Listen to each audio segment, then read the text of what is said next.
Hello, I'm Eric Corman, CEO at League of Education Voters and the parent of a high school junior of the global majority in the public school system who is accessing special education services. I advocate because of my son, so that every student can get what they need, when they need it, and how they need it. This webinar features closed captions. To access captioning, just click on the live transcript button at the bottom of your screen. Spanish interpretation is also available. To access this webinar in Spanish, in your webinar controls at the bottom of your screen, click Interpretation, which is the icon that looks like a globe, then click Spanish. And if you want to hear only Spanish without the original English in the background, click Mute Original Audio. Special thanks to Claudia Hazar, who is our interpreter. If you have any technical issues, feel free to use the chat function, which I will monitor throughout the webinar. In case you're not familiar with us, League of Education Voters is a statewide nonprofit working with families, educators, and leaders to create learning environments where every Washington student feels safe, supported, and a positive sense of belonging so that they can achieve academically and access the life they choose. Our website is educationvoters.org. We believe that education is a tool for justice. One of the systems that perpetuate racial and disability injustice experienced by global majority communities is our schools. We believe every child deserves an excellent public education that provides equitable opportunities for success. In order to achieve this, we must pursue radical change in our school systems for equity, justice, and liberation. We must build schools and systems that honor the humanity of every student. Welcome to our free online webinar series, Lunchtime LEVinars. We started this series 12 years ago to share information and build knowledge on important and timely issues.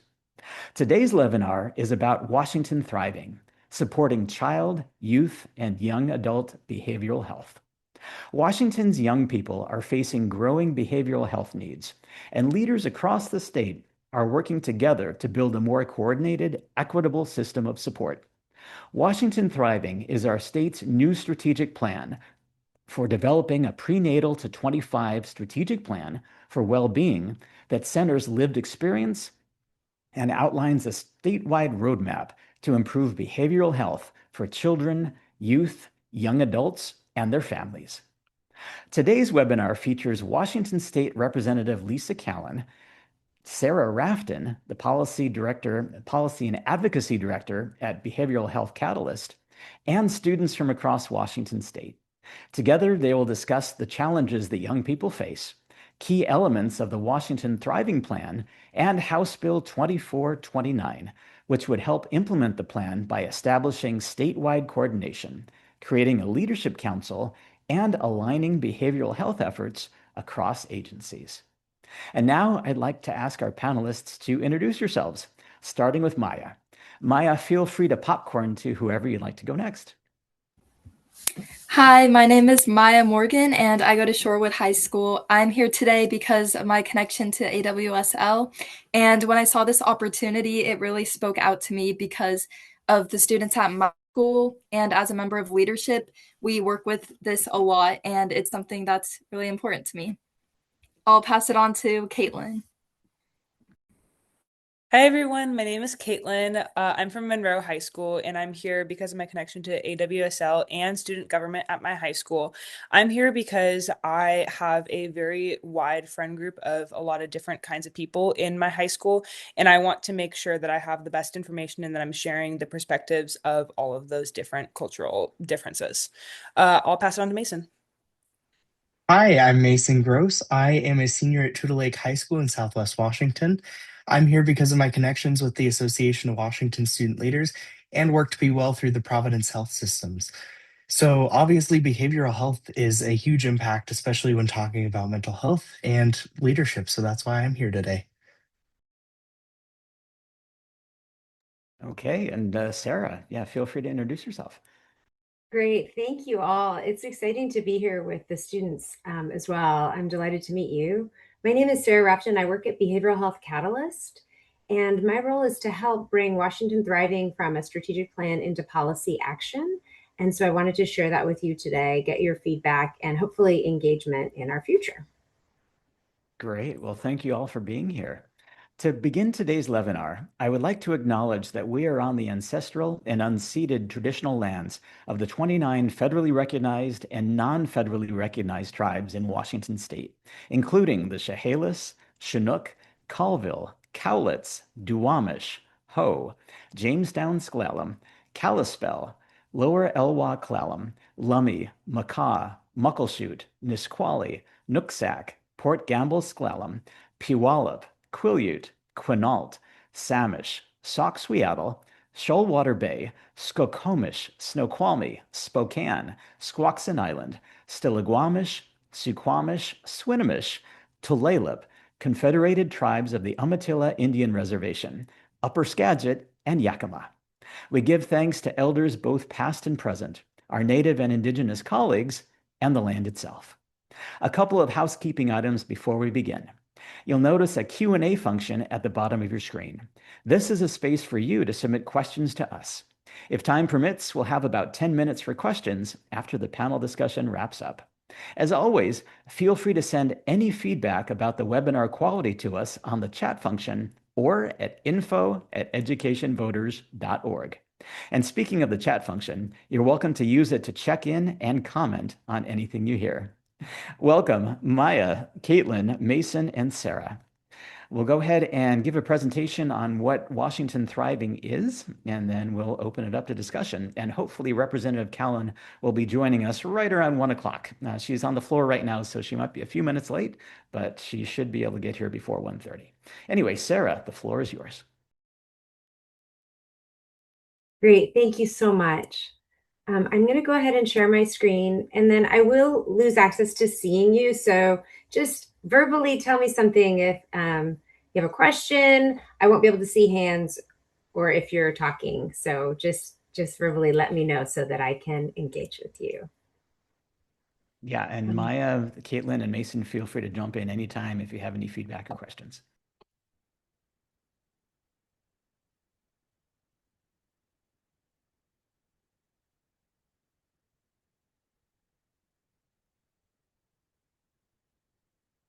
All right, let's see here. Are you seeing my slides? I'm seeing Zoom on there right now. You might be sharing the wrong app. There we go. Okay, 1 second. All right, how about now? Eric, can you see my slides in presenter mode? I see them with your notes, but not with presenter mode. Sorry, I don't know what's wrong today.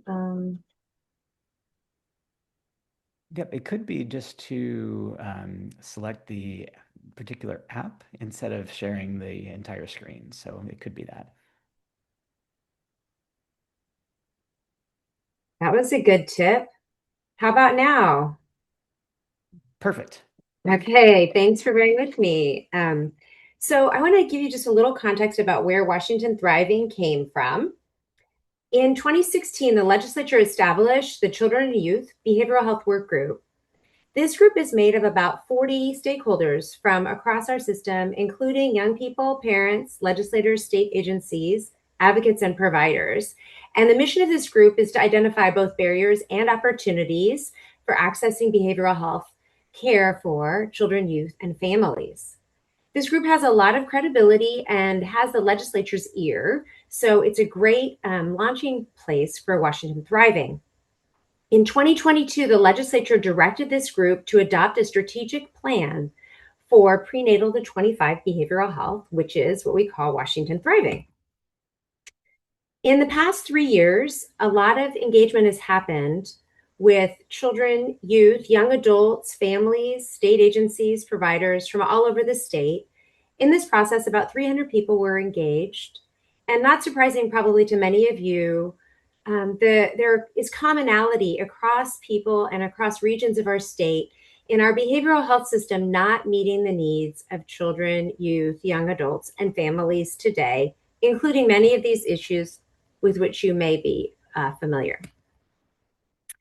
I put together some summaries from about 100 young people who were engaged. So these are mostly middle and high schoolers who are engaged in that process. And they were very thoughtful and instructive in what is needed for school-based behavioral health. The young people engaged in this process shared that it's so important to have social connectedness and belonging, and that school is a place that they get that. It's a place to find all children and youth in our state, and they're looking for dependable adults in their life.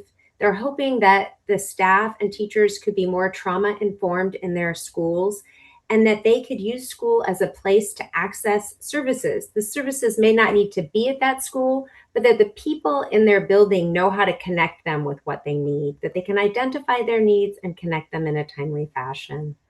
Some hopes that students shared was that there would be improved funding so that behavioral health could be a part of what they could access at school, and that there not be the long waits that they experience today, as well as the people in their building being informed on how to connect them with care, and also just knowledgeable about behavioral health information so that they can help educate students in behavioral health. So this is the vision for Washington Thriving, a future where every pregnant person, baby, child, youth, and young adult is thriving, supported by their caregivers, families, and communities. Washington Thriving is a framework for building a true system of care. So a system of care means that young people get what they need, where they need it, in a way that looks and feels like help. Other states who have developed a system of care develop an intentional cross-sector approach to behavioral health that's centered on young people and families and drives toward equitable access and outcomes. So these are the goals of Washington Thriving.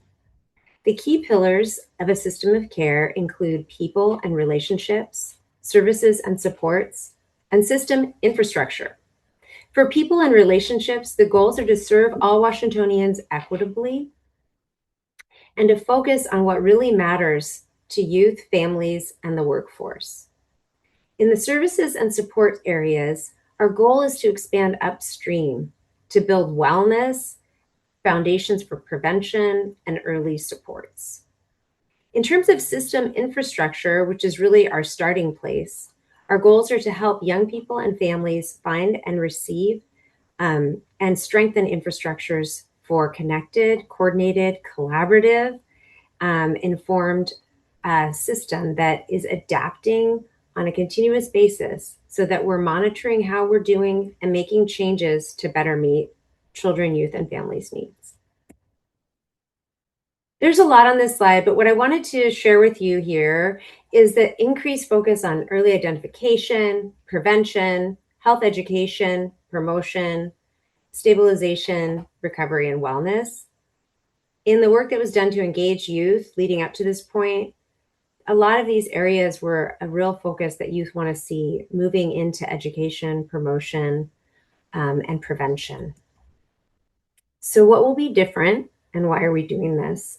Today, behavioral health exists in many sectors and it's not cohesive or coordinated.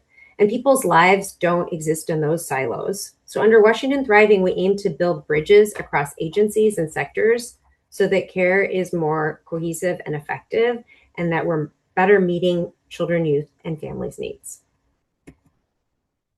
So we are in the legislative session right now, and that is a big focus of ours is how do we take this exciting plan and bring it to fruition, bring it to reality in Washington State.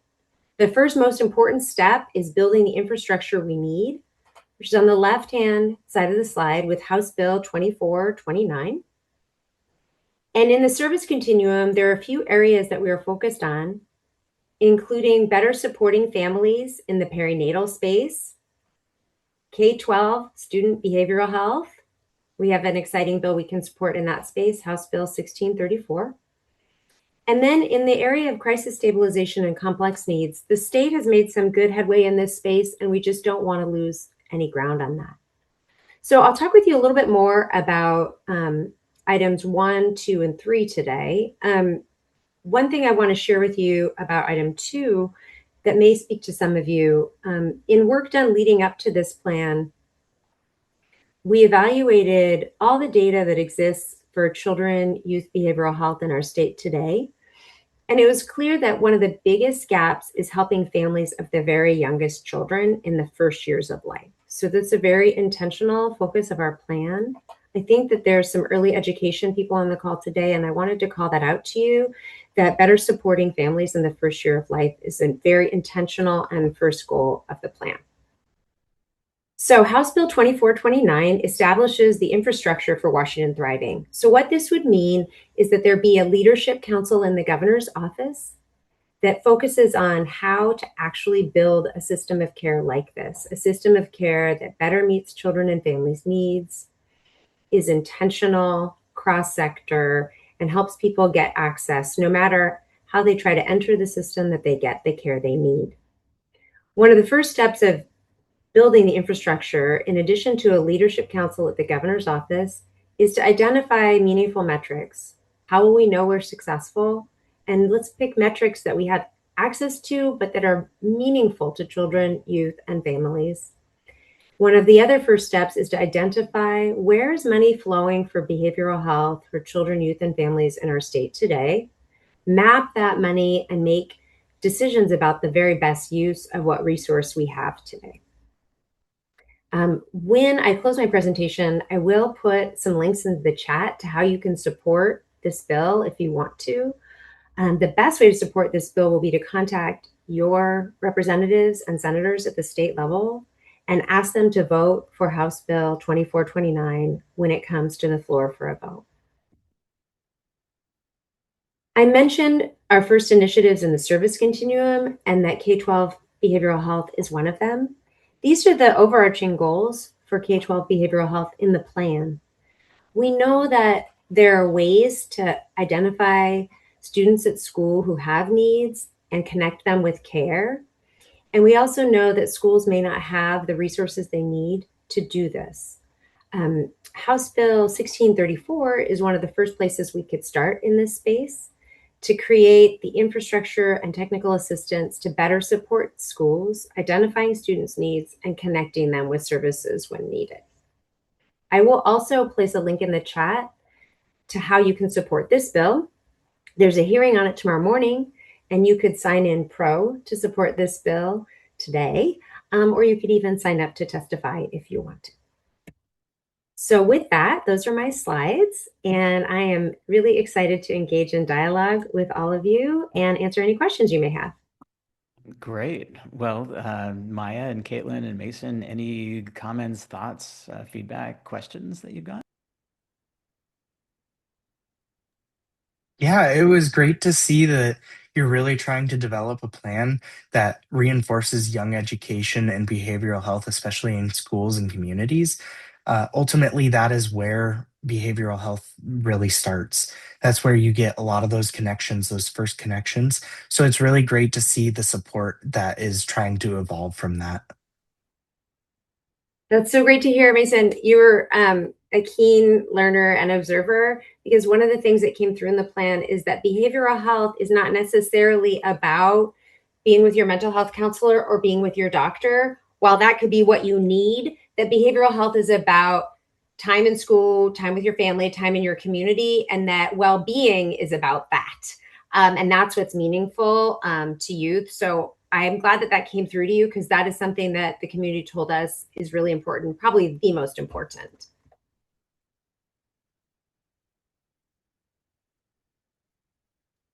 I want to ask, how long has this plan been in the works? How long have you guys been drafting and figuring out the timeline on this? Yeah, so over 3 years. And I'm going to put a link in the chat to the plan where you can access it. And there's also a nice sort of 5-page summary. The plan is huge, but the 5-page summary is pretty helpful. So that engagement with community happened over a 3-year process. Thank you for your presentation. I was wondering what this plan would look like directly in schools and how it would be presented to students. Great. I don't know if I can answer your second question. You might be able to help us with your second question about how to share this with students. We would really welcome that kind of engagement, given you're all in leadership positions and really wanting to connect with your communities.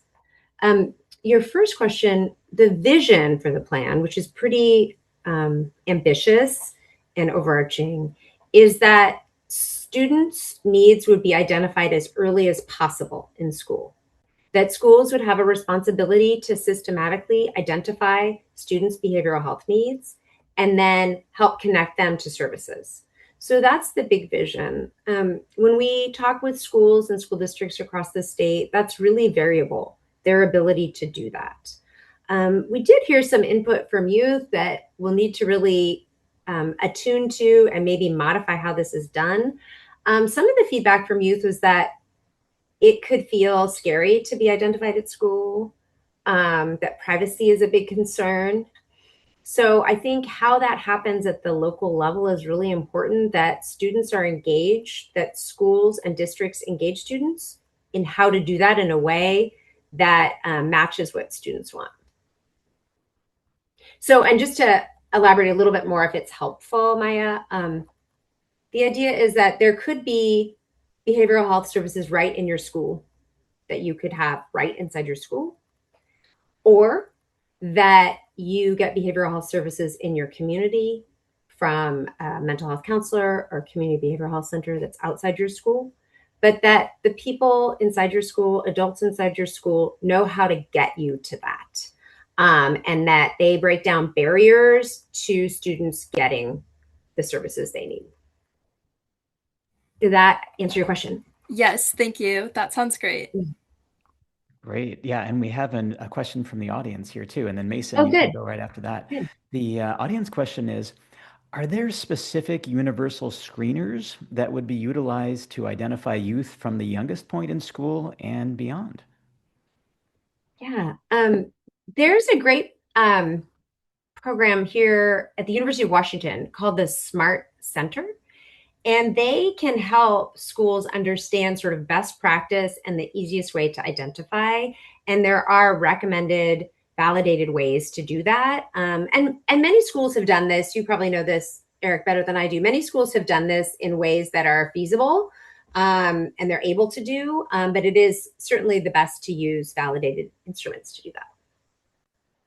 Great. So yeah, I'll make sure resources. I see this comment about resources. Mhm. Resources are unbelievably limited. Yeah. Go ahead, Eric.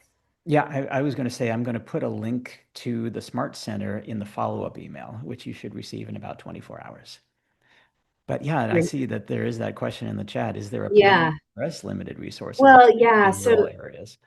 Absolutely. So I think this may not be a satisfying answer, but at this point, the plan is to set up the supports to potentially help all schools with how do you do this. My hope would be in doing so, we could then illustrate and shine a bright light on how poorly resourced schools are today, and maybe start to identify that gap for our policymakers so that we could resource schools to the degree to which they need.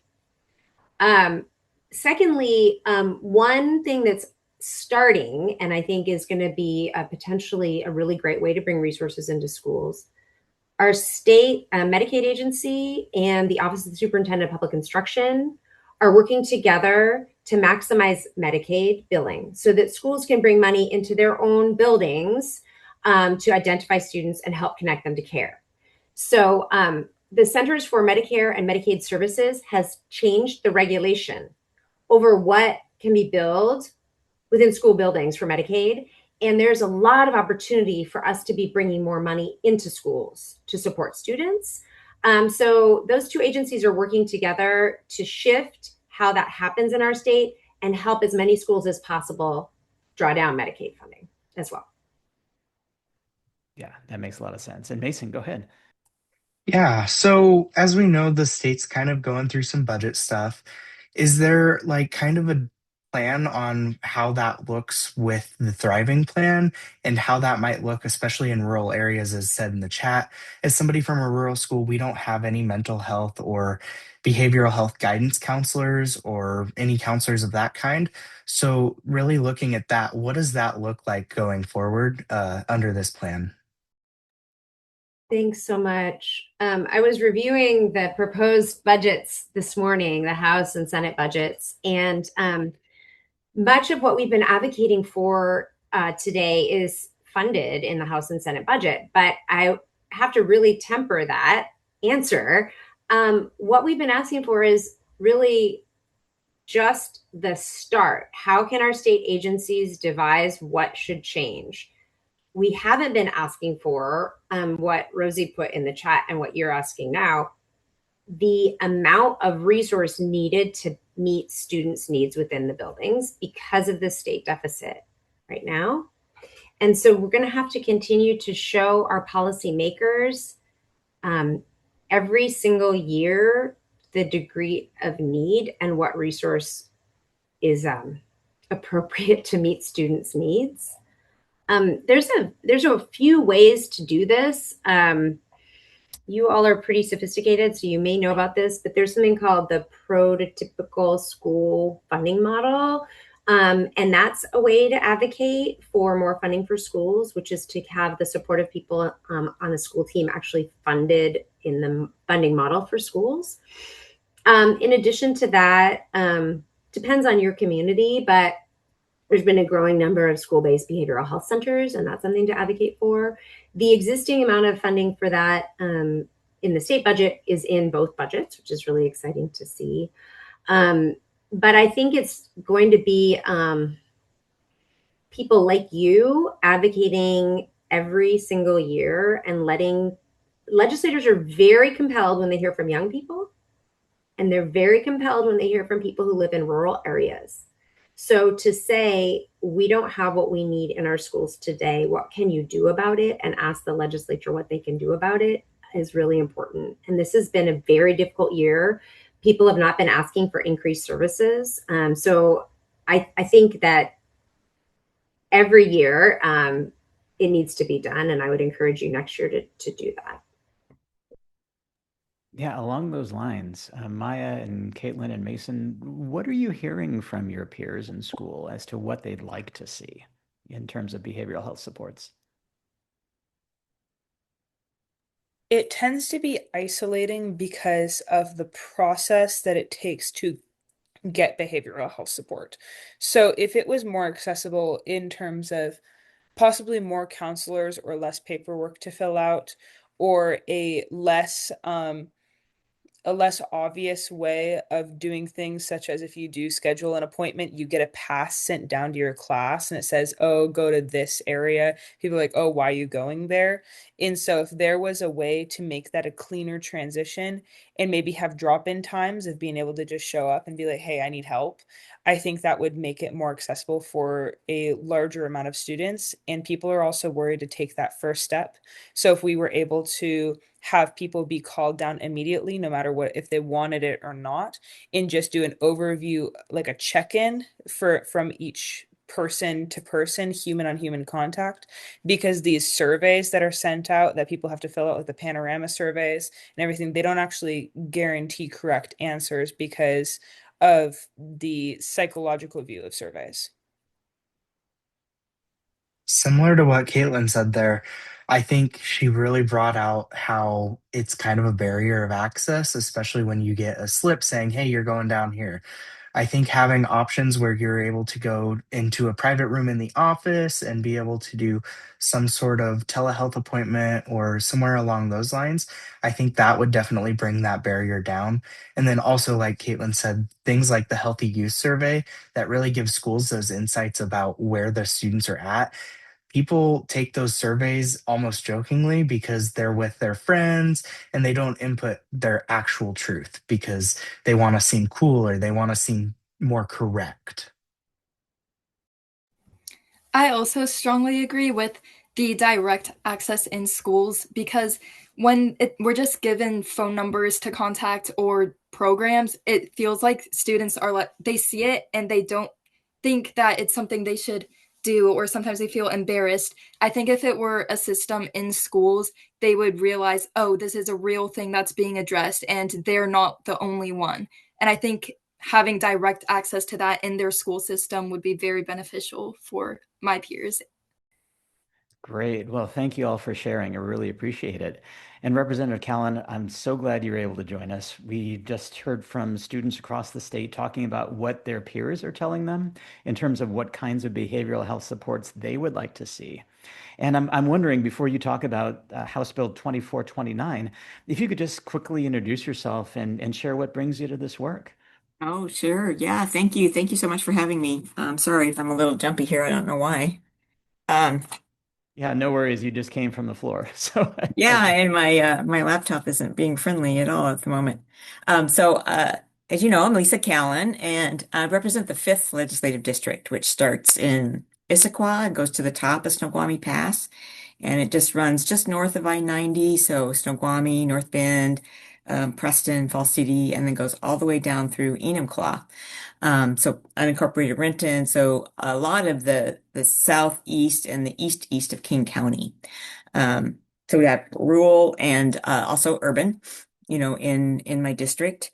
I come from a school board background before I came to the legislature, come from a family of educators and so K-12 and what students need and making sure that they have what they need when and where they need it is just really a critical value and priority of mine as a school board director, with my previous hat and certainly with the opportunities in the state to do that. So I've served on the Human Services Early Learning Committee, which has been where the Children Youth Behavioral Health Work Group and behavioral health policy goes through that committee, and then also on the K-12 committee. Um, so of course that drives all the K-12 education policy, including um, school-based health centers and some work around that space. And now I serve K-12 and I also serve on the Appropriations Committee and the Capital Budget Committee. So a lot of work I do in all those spaces are connected to capital budget wise, building school-based health centers, also building out behavioral health facilities, for one example. And in appropriations, just work really hard to make sure that we are passing budgets that have an emphasis on behavioral health and the needs and supports for that. And this year, really in a defense mode, trying to protect funding in these spaces as we've had budget challenges. So like everybody, I have a family, extended family that have had challenges across the spectrum of need, right? Just early intervention or um, just a low level anxiety that, picks itself up in different times, all the way into intensive care. And I don't know, um, I, I don't know if I know any families that don't know somebody, right, that has had a need, certainly as a youth or a child, in this space. So it's an honor to be able to serve as one of the co-chairs of the Children Youth Behavioral Health Work Group, and it's just getting our state to the point where we need to be to truly address behavioral health needs and care and well-being for our earliest and youngest Washingtonians. Even in the prenatal stage, all the way through the age of 25, is we needed a vision in Washington State. We needed a structure. We needed to understand where the real gaps are in the service. We needed to understand what your voices were just bringing to the table that I heard as I just came on, to our strong student voice and our young people voice about what does help look and feel like to you? Where do you want it? What's going to help you connect to that service? And that's what 2429 is all about. It's creating that framework and that vision for where we want to be in Washington State, and then trying to get everybody that's engaged in that work, all 6 or 7 plus state agencies that touch behavioral health for youth and children, swimming in the same direction, right? And having a lens that is coordinated and connected across all of that, the work and services that they're charged to do. But it has to be led by the youth voice. It has to be led by the family voice, by our educator voices to make sure that we truly can show up in a way that is what our students are asking for and what they need. Great. Well, I want to make some space for students to share any feedback or ask any questions, Representative Callum. So, Maya, Caitlin, and Mason, anything you'd like to share? Anything you'd like to ask? I wanted to say I appreciate you addressing student need because in my school, I feel like the students feel like they're unheard and they don't seem to go to staff as much. When I talk to them, they say that they're afraid or they're scared. So I think addressing their needs and making them feel heard in the first place and that we are addressing their issues is really important. Thanks, Maya. I mean, I think it's really important to have the services and the supports at whatever whatever range, both accessible within schools, but also outside of schools, because we certainly have students who don't want to come forward in schools, right? Don't want to have school counselors engage or go see do any work in there. So making sure that we've got those resources inside and outside so it meets the individual's needs, right? It's about that. It's more than anything. And so, yeah, and the only way we get there is by hearing your voice. So, yeah, keep us accountable to that. I just would like to thank you for listening to us and taking our voice and input and listening to your constituents and those around the state that want to give feedback to the program and to you. It's just incredible that you are here and able to interact with us. And it's also incredible to see how you are willing to support the youth that are coming up in the next generation.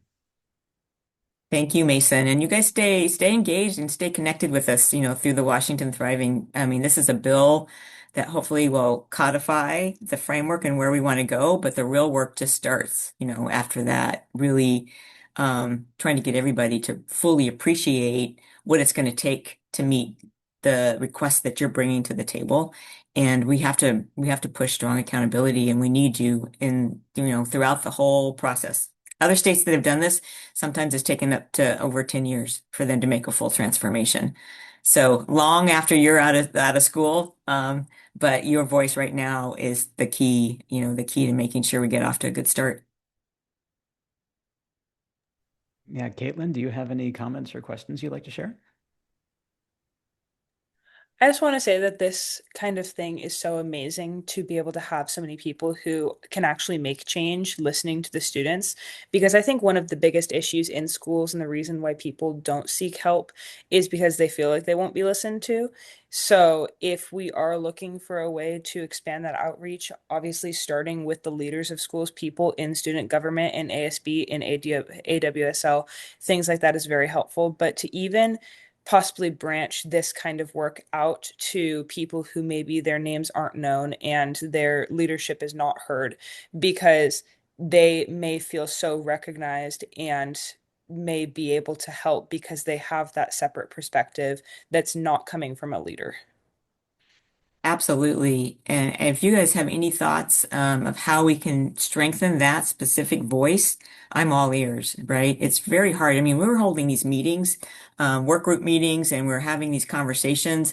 Even when we were developing Washington Thriving and trying to develop the bill language and all of that, we had listening sessions, so and kind of like open office hours, like your teachers might have, so you can just drop by. But none of that is really accessible to you all, right? I mean, you're either in school or you're in an activity so we just need to figure out and find even more ways. I mean, we can plug into, to your point, Caitlin, the the student body leadership, the associates, the Washington leaders from the student principals and all of that, because there's networks there, right? And we can plug into that more readily. But um, it to get to every student that lives in every kind of geographic and every kind of socioeconomic environment, different languages in their home, all of those things. That's the challenge that we have to show, and they have to know that we're here to want to listen, right? And bring that forward. So hopefully Washington Thriving creates a framework that allows that to happen. But we also need your help on figuring out how to, branch our fingers out even more broadly. Definitely. So thank you for all your support and being here today and reminding us about all of that.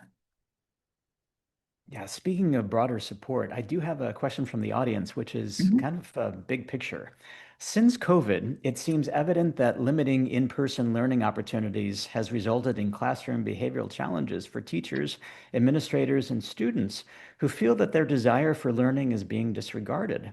What can be done to reverse this in our schools across the nation? It's interesting, isn't it, that the after the pandemic, the impacts on school learning, the environments, how that changed. I mean, for some, online learning and that interaction seemed to really help them thrive in that space, but for so many, the kind of the social isolation, um, and trying to get back into a norm, whatever that norm is, a new normal, maybe we should say, um, has been has been challenging, and it wasn't just a single year, right? It's kind of been ongoing, and then as we have um, more children coming through the K-12 system that weren't involved or impacted by the pandemic years, we start to see some of that dynamic shifts, but even the impacts to learning overall. I can tell you. That the workforce, your parents' jobs, the everybody that are in everyday jobs going to work or staying home from work, we're having the same sorts of challenges.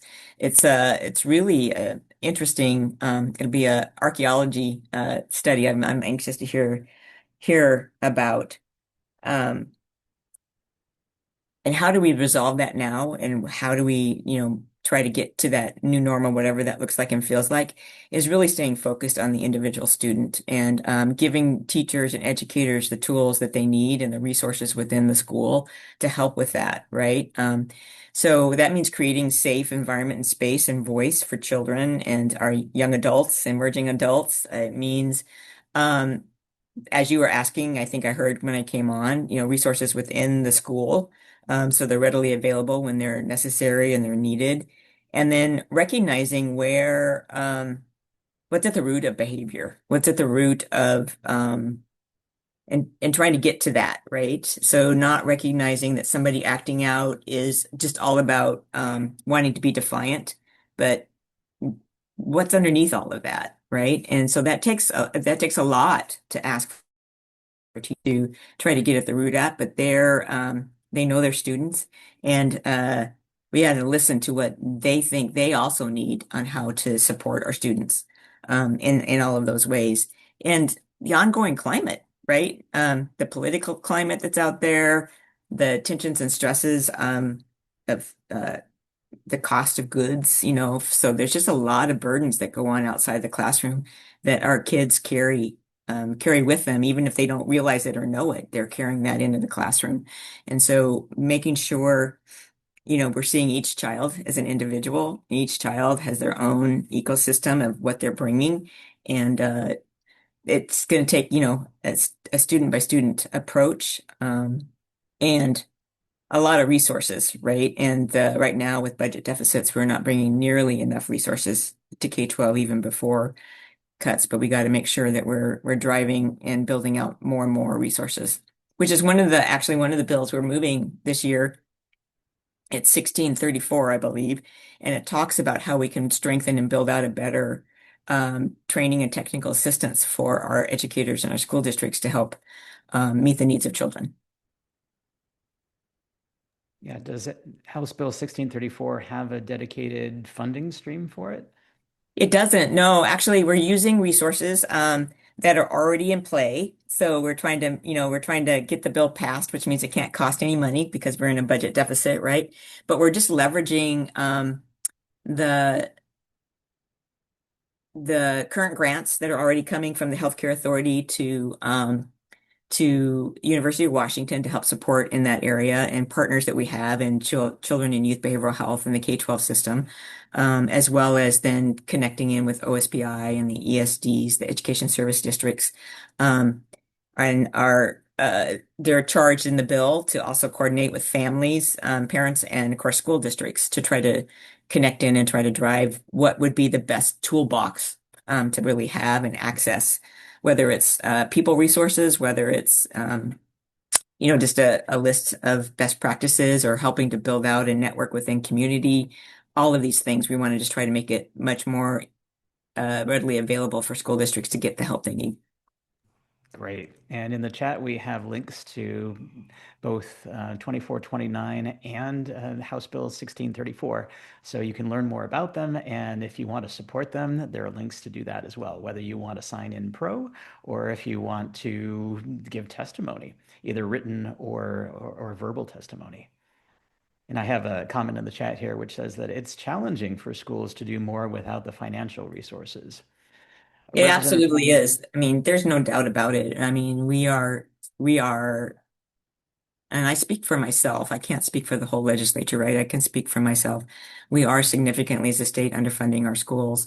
And the resources aren't there, right? And when we have budget shortages like we have right now, um, that creates an even bigger challenge. So I think teachers are and our paraeducators and our staff are in the classroom navigating these challenges all along, right? So the thing that we can do without adding more school or more dollars at the moment, trying to find pathways, right, to make sure that we're doing the best we can without any funding, without overburdening or creating an unfunded mandate to our school districts, is really just doing the same thing that I'm doing, and hopefully you're hearing with our youth voice, is hearing from our school districts about, I know you have these challenges.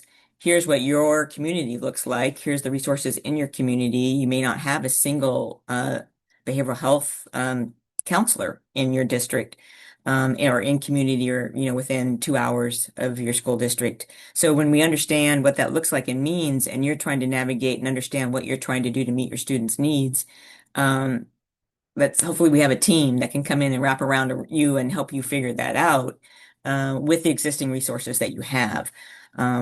And figure out what's the best fit for where you want to go as a school district, because you know your students and your teachers and your educators and your staff are really trying to do you know, a Mount Rainier's worth of, work every day in every class, right? So that's the first baby step for this year. Yeah, that makes perfect sense.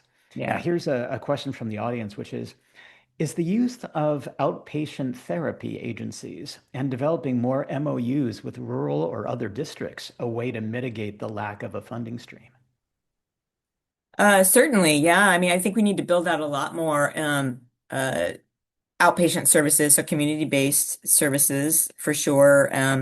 Maybe more intensive outpatient services. We have that full continuum of need. So, right, you have just that going to see a counselor, or behavioral health therapist that's in your community outside of the school, or linking and creating that MOU with the school. So there's a referral and there's space in that referral program. We have school districts, some of our school districts that have been able to do that, where there's dedicated space within a community-based clinic, right? That where there can be a referral in and they can see and have a quicker response and get in to see and have a connection with the student all the way, to much more intensive services. So there's intensive inpatient, intensive outpatient. So, where you're spending part of your time um, in facilities, especially around if you've had substance use, you have addiction of some sort, trying to figure out how we balance that out, increasing telehealth. I think I heard that right as I was coming in. I'm not sure the context of it, but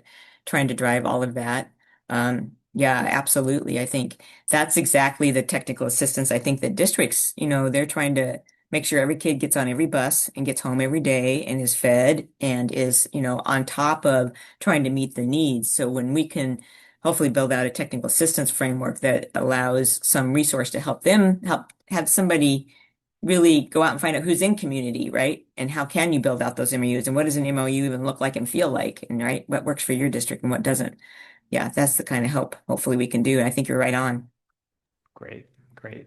So I have one last question from the audience, and then I'm going to ask our students to share some final thoughts. Great. So the question is, what is the return on investment of making investments in youth behavioral health? What do we get if we invest in these supports? What do we get? Well, absolutely. And hopefully the goal of all of this is that we have more children that are thriving in Washington State and are, launched into thriving adulthoods. And that we have an infrastructure that meets their needs when and where they need it. So if we have that structure where we have not just crisis and delivery services on that end, which is kind of where we sit today, but also we have a very strong prevention, a promotion of well-being, and an education platform that every child has and gets, as they grow up and their families get. We're going to be preventing a lot more deeper in crisis, right? Because you have learned, in your health class what anxiety feels like. And you can go see how and what that looks like and depression, or a sense of peer addiction, that type of stuff, right? So we're really trying to figure out how we swing some of that pendulum out of just crisis and getting into deeper crisis because there's no services, but really getting into that early. So I think you'll see hopefully less acuity, less severity of deeper in crisis for sure. The dollar that we spend in early intervention and prevention compared to a crisis dollar, is, I don't know, it's like you can get it like every $1 spent can save 8 to up to $15, depending on the subject and the topic around behavioral health and early learning and all of that stuff. So fiscally, it's one of the top ways we can help the state fiscally, and certainly should see some returns in that. Now, I would love to see those returns going back into the behavioral health, ecosystem, so that we can really strengthen and build out all of our stop gaps and where we go. But bottom line, we'll have a stronger, thriving, Washington in our next generations, and certainly meeting the needs of what we need. And it's not just about preventing crisis, because we know we can't prevent bipolar or schizophrenia or some of these psychosis diagnoses, for examples, or really complex autism spectrum range around and connections to behavioral health. But what we can do is create much stronger supports and services that wrap around, that help you and help individuals and families once they've navigated through their ups and downs and in crisis points, have an ongoing wellness, right? What are the supports they need to be able to sustain their wellness and sustain their thriving? That's true with addiction, recovery, and staying in addiction recovery and all of those supports. So that's what a true system of care is. If we have a true system of care that really ranges all of this, then you're going to have what you need when you need it, and it won't be pushing you into a deeper in crisis. And we won't have kids boarding in our hospitals. We won't have, hopefully our suicidality will go down. Hopefully we'll have less addictive feeds in our social media, for example, and all of that. Great, great. Well, Representative Callan, thank you so much for everything you do for Washington students, families, and communities. You have to be in House education in 2 minutes. So the fact that you've spent so much time with us, I really, really appreciate it, all that you bring to the world. Thank you. Thank you all for doing this and hosting this. It's just such an honor to be here with you and get to talk about this. Any minute of any day, I'm all in. Thank you. Great. Thank you. All right. Maya and Caitlin and Mason, any final thoughts you would like to share with the audience before we wrap up?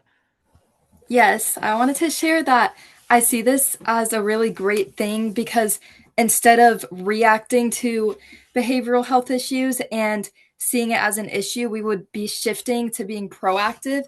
And I think that's really great because the youth is the future, and addressing this issue at such a young age will definitely benefit in the long run. And I believe that we can see a shift in data and the mental health of our students moving forward thanks to this. So I wanted to share that. I think it's really great.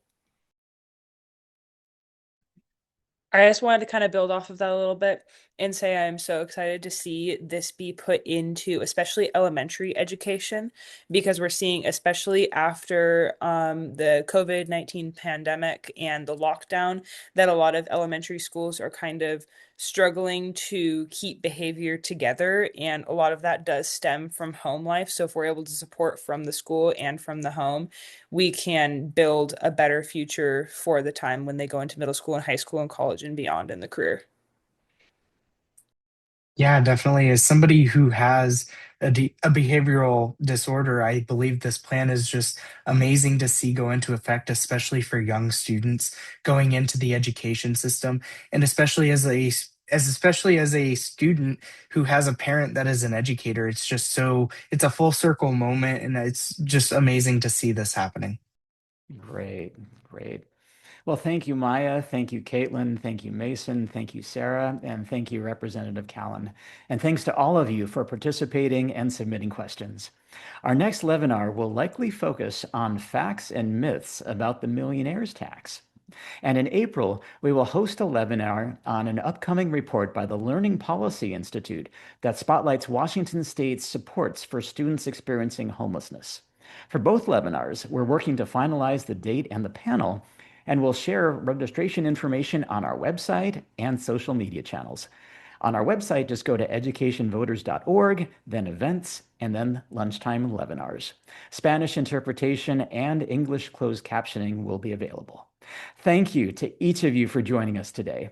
If you have additional questions or comments, please send them to me at Eric, A-R-I-K, @educationvoters.org.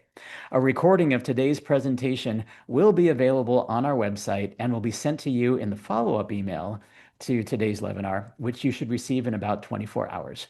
Please feel free to share the recording with your friends and colleagues. We'll also have links to the bills that we talked about.